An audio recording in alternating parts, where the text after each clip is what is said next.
ஹே guys, Avengers டூம்ஸ்டேவோட special look அப்படின்னு ஒரு புது ட்ரெய்லர் ரிலீஸ் ஆயிருக்கு. ட்ரெய்லர் சும்மா வெறித்தனமாக இருக்குது. இதை ஏன்டா முதல்ல ரிலீஸ் பண்ணல அப்படிங்கிற மாதிரி ஒரு ஃபீலை கொடுத்துருச்சு. ட்ரெய்லர் முழுக்கவே டூம் கேரக்டரோட ஆறாதான். ஒருத்தரோட கமெண்ட் சும்மா பார்க்கவே வேறு லெவலில் இருந்துச்சு. அவர் என்ன சொல்லியிருக்காருன்னா, படம் சும்மா 3 மணி நேரம் இருக்கும், அந்த 3 மணி நேரமும் டூமோட ஆறா மட்டும்தான். படத்தில் டூம் ஆறாவை தேடி போகல, டூமே ஒரு ஆறாதான்னு கெத்தாக கமெண்ட் பண்ணியிருக்காரு. ராபர்ட் டோனி ஜூனியர் தலைவன் என்னம்மா பேசி வச்சுருக்கான். ட்ரெய்லரோட எண்டிங்கில் ஒரு டைலாக் பேசுவான். அந்த ஆக்சண்ட்டை கேட்டுட்டு சும்மா மிரண்டுட்டேன். இப்போவே படத்தை ரிலீஸ் போட்டுக்கடா, வெயிட்டிங்லேயே வெறியாகுது அப்படிங்கிற மாதிரி ஒரு ஏக்கம் வந்துருச்சுங்க. நீங்களே பாருங்களேன், அந்த ட்ரெய்லர் முடியும் போது ஒரு பேசுவார் பாருங்கள், சும்மா வெறித்தனமாக இருந்துச்சு.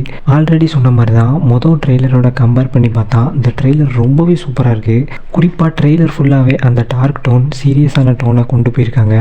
அதோட ஆர்டிஜேவோட ஆக்சண்ட்டும் சேர்ந்து நல்லாவே அந்த சீரியஸான டோன் தெரியுது.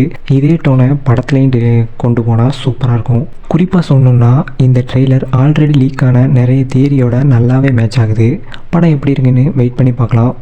ஓவராலாக ட்ரெய்லர் ஃபஸ்ட்டு ட்ரெய்லருக்கு வந்த கொஞ்சம் நெகட்டிவ் கமெண்ட்ஸை அப்படியே மாற்றிருக்கும்னு நினைக்கிறேன். நல்லாவே பண்ணியிருக்காங்க, சூப்பராக இருந்துச்சு. உங்களுக்கு எப்படி இருந்துச்சுன்னு மறக்காமல் கமெண்ட் பண்ணுங்கள். இதே மாதிரி நிறைய சினிமா அப்டேட்ஸ் பற்றி பார்க்கலாம். பை கை.